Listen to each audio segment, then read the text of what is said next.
потеря Армении, вот это гигантская проблема. Armanistonni yo'qotish bu ulkan muammo. Bizning Osiyodagi, O'rta Osiyodagi, aniqrog'i Markaziy Osiyodagi masalalar ana shu biz uchun ulkan muammoga aylanishi mumkin. Assalomu alaykum rahmatulloh. Bugun hamma mana shu rossiyalik propagandist, jurnalist Solovyovni hamma gapini muhokama qilyapti. To'g'risi, ana aytaman, o'zbek segmentini ko'rish hojati yo'q edi. Negaki ko'p odamlar aka bu haqida fikr bildiring deganlariga faqat diqqat bilan ko'ringlar, men sizlarga tushuntirib berishga harakat qilaman. Solovyov nima demoqchi bo'lganligi. Boshida Eronda hozir nima bo'layotganini hamma bilasizlar. Birinma ketib nimaga masjidlarni yoqishyapti? Xullas, Eronliklarni o'ylashda islom dini arablardan kirib kelgan mazkura deb hisoblashyapti va ular o'zini buyuk fors tarixiga ega millatmiz deya sanashyapti. Xabarlar bor, Eronda katta xalq noroziliklari bo'lib o'tmoqda. U hamma 32 ta viloyatda bo'lib o'tyapti. Eronlik ayollar o'zlarining hijoblarini yechib, ularni yoqib bayramlar qilishyapti. Endi sizlarga savol. Eronliklar shunchadan beri islom dinidan majburiy ishlab kelinganmi? Va Eronda bunaqa urushlar bo'lishidan kim manfaatdor? Agar ko'rgan bo'lsalaringiz, men avvallar bir ikki ko'rsatuv qilganman. Bu panterkizm g'oyalar haqida gapirayotganligi, bular yaxshi kuchlar emas deganman. Hozir Eronda panpersizm, ya'niki forslar zo'r degan g'oyani ilgari surishyapti-da. Men o'sha payt aytdimki, bu sionistlarning proyekti degandim va mana shunaqa svetnoy revolyutsiyalar deydi, har xil revolyutsiya qilish jarayonida deb aytganman. Va sal avvallar eslaringizda bo'lsa, Abror Muxtor Ali ham aynan shu haqida bir oycha avval keyingi navbat O'rta Osiyoga degan bir ko'rsatuv ham qiluvdi u odam, eslaringizda bo'lsa. Shuning uchun Solovyovni gaplarini tushunishdan oldin endi bir Jirinovskiyning gaplarini men sizlarga qo'yib beraman. 2018-yillari aytgan gapi aynan shu Solovyovni ko'rsatuvida. Ягодки ждут нас в ближайшие 10 лет. Значит, крушение Украины. На 10 частей я согласен, вы не будете делиться, значит, просто крушение страны. Ничего не получится. В экономическом плане пограничники последние уйдут, и они стоят в основном там, на западных границах. Но это бы ладно еще. Иран. Вы это не понимаете, я вам объясняю. 10 лет назад Израиль принял решение нанести удар по Ирану. И нанесут. Корабли американские уже двигаются к берегам Ирана. Вы это не видите. Пока вас-то все 21 июня, балы, все хорошо, День Победы, это хорошо. После удара по Ирану начнется миллионы беженцев. И это крупнейшее государство, почти 80. Куда они пойдут? На север. Что мы сделаем? Закроем границу. И там начнется кровавая каша. Рухнет Азербайджан, Армения, Грузия. Недобитые в Сирии боевики уже стоят в Северный Афганистан, ждут сигнала ворваться в Среднюю Азию. Каждый день идет нарушение таджикско-афганской границы. Несколько пограничников таджикских погибают каждый день. Это кончится тем, что они ворвутся. И где это будет? Да. Это будет все в Средней Азии, все заполыхает. И опять беженцы куда? В Россию? Нет, мы закроем границы. Jirinovskiy nima deyapti?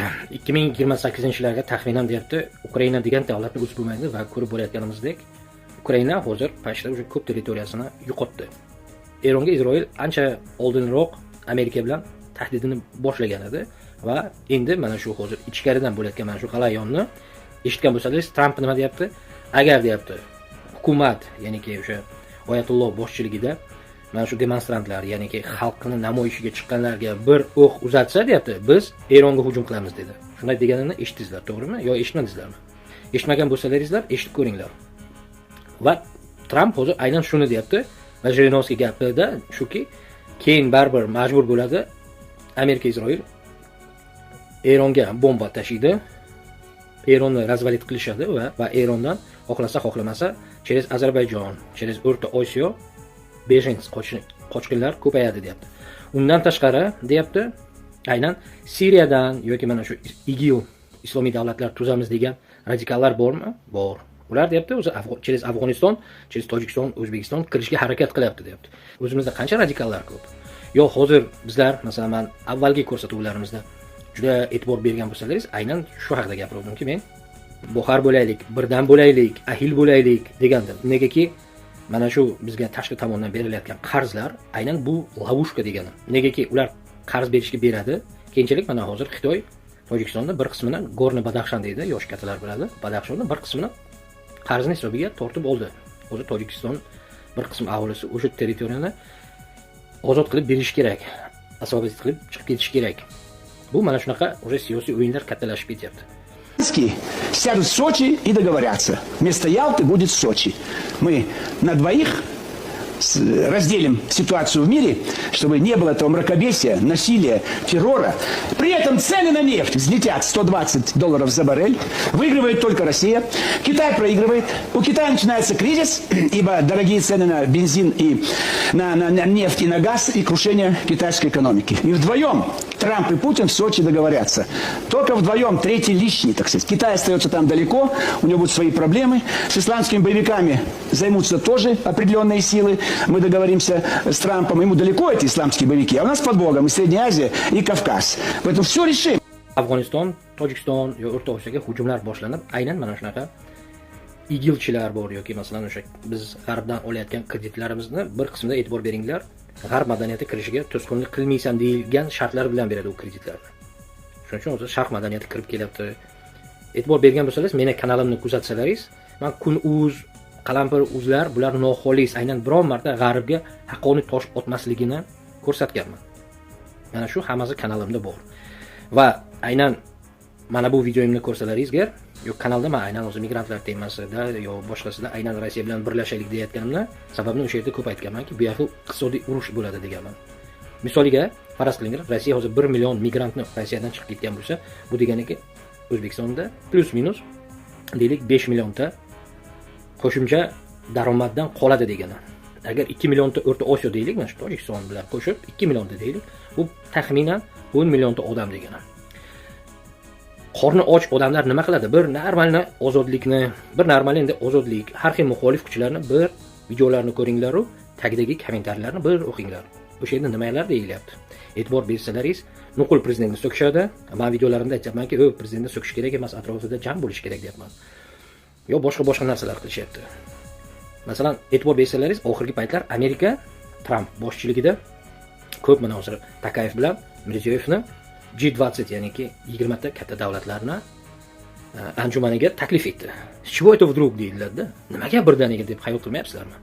E'tibor beringlar, masalan, men 90-yillardan beri Amerikani siyosatini kuzatib borayotgan bo'lsam, nechta prezident o'zgarmasa ham внешняя politika deydi, tashqi politikasi o'zgarmaydi siyosati. Bir xil qonunrezlik, оружие sotib bo'yish, u bu narsa. Keyingi ko'rsatuvlarda mana bu Kun.uz muxbirlari nimalari yo Kamoliddin Rabbimov haqida nasha ko'zlarim bilan ko'rayotgan bo'lsangiz, charchaganim ma'lum va prosta odamlar shunga siz ham sharh bering deganda men ikkinchi qismda buni albatta aytib o'taman. Va lekin e'tibor bersalaringiz, Rossiya bilan Xitoy agar xohlasa, o'sha davlat между собой хотя бы yuanda o'zini valyutasida oldi berdi qilsa bo'lardi. Misoliga Rossiya neft beryapti, yuanga sotyapti va yuanga Xitoydan aynan mashina, har xil texnika sotib olsa bo'ladi-ku, to'g'rimi? Sizlarga savol, bizning mana shu Qo'shtirnoqchidagi siyosatchi, har xil tarixchilarga nega Xitoy bilan Rossiya aynan yuanga oldi berdi qilmayapti? O'ylab ko'rdingizlarmi? 90-yillarga qarasak, Yaponiya aynan yenaga ko'p narsalarni sotib, yena qiymati oshdi, ya'ni yenaga talab ko'paygandan qadr qimmati kuchaydi. Shuning uchun Xitoy bilan Rossiya aynan dollar sotib olib, dollarda oldi berdi qilyaptiki, agar bular hozir yuanda oldi berdi qilsa, yuan kuchi baqatroq bo'lsa, qimmatroq bo'ladi valyuta va shu bilan ular hozirgidek import eksportda oqsoqlik paydo bo'ladi. Shuning uchun Xitoyni e'tibor bersa, Xitoyning o'zini YouTube'i bor. Xitoy zakrytый davlat. Shu Rossiya, shu Xitoy bular xohlasa diktatorskiy davlat hisoblanadi baribir. Bu bor narsa va bu aynan o'sha mintaqani tinchligini saqlash uchun kerakli narsa. Shuning uchun ular aynan dollarni sotib olib, shu bilan baribir biladiki, dollar har zamonda inflyatsiya ketyapti. Hozir dunyoga e'tibor bersalaringiz, tilla narxi oshgan. Juda oshgan. Nega? Negaki основной butun dunyoga qarz davlat bu Amerika. Juda katta tashqi qarzi bor Amerikani. Va o'sha qarzlar gosobligatsiyani sotib olgan Yaponiya, Xitoy va boshqalar majbur dollarni qo'lashiga ular не заинтересованы. Shuning uchun sekin-sekin o'sha dollarlarni sekin tilloga almashtiryapti. Shuning uchun jahon bozorida tillo narxi qimmat. Shuning uchun Solovyovning gapidagi ma'nosi bu yerda endi rus tilini tushunmaydigan bizlarniki mana bu ko'p siyosatchilarimiz yoki jurnalistlarimiz bular hammasi Qo'shtirnoqchidagi nima tushunmayaptiki, oldinlari e'tibor bersalaringiz, podsho davrida ham xalqni настроениясini bilish uchun donni narxi osharmish yoki soliqlar ko'tararmish degan bir ovozni tarqatadi va xalqning ichida xalqni bir настроенияsi deydi-ku, o'sha ruhiyatini bir tekshirib ko'radi. Hozir bizni siyosatchilarimiz, jurnalistlarimiz o'ta неграмотно, tupoyligini aynan mana shu isterika, ayollarga o'xshash isterikasi bilan yo Amerika qo'yayotgan paxtalari bilan men kuzatib kelyapman. Oldin davlatlararo josuslar bo'lardi, shpionlar bo'ladi, to'g'rimi? Hozir internet bor, qo'linga hojati yo'q. Men uni gapini qo'llamayman, lekin bu aynan O'rta Osiyoni hozirgi politik, lekin bu hozirgi O'rta Osiyoni ob havosini o'rganish uchun qilingan narsa. Ya'niki buni vibros deydi, bu gapni aytyapti va kuzatyapti. Qana nechta laychalar, nechta mana shunaqa itchalar vaq qiladi, mana shuni aynan o'rganishyapti. Biz xohlaymizmi, xohlamaymizmi, dunyo o'zgardi. Dunyoda endi bir katta okeanni hisob olsak, katta okeanda katta baliqlar kichkina baliqlarni yeyishni boshlaydi. Amerikaliklar uchun Latin Amerika, Venezuelani, işte 30 million aholisi bor, lekin prezidentini osongina olib ketishdi va kunuzni eshitsa agar muxbirlar Amerika zo'r spetsoperatsiya qildi deydi-da. Ular datovo tupoyki, agar ular tepadan tushyapti desantlar, pastdan ularni otib tashlash eng oson.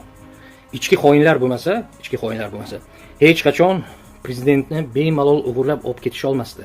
Albatta batafsil ko'rsataman, iloji boricha avvalgi videolarimni tushunsalaringiz, nega aynan Rossiya iqtisodiy urushlarga olib boryapti bu va nega aynan men ahillikka chaqiryapman. Kanalimdagi mana shu oxirgi 1,5 oyki videolarimni ko'rsalaringiz, juda ko'p narsani tushunasizlar.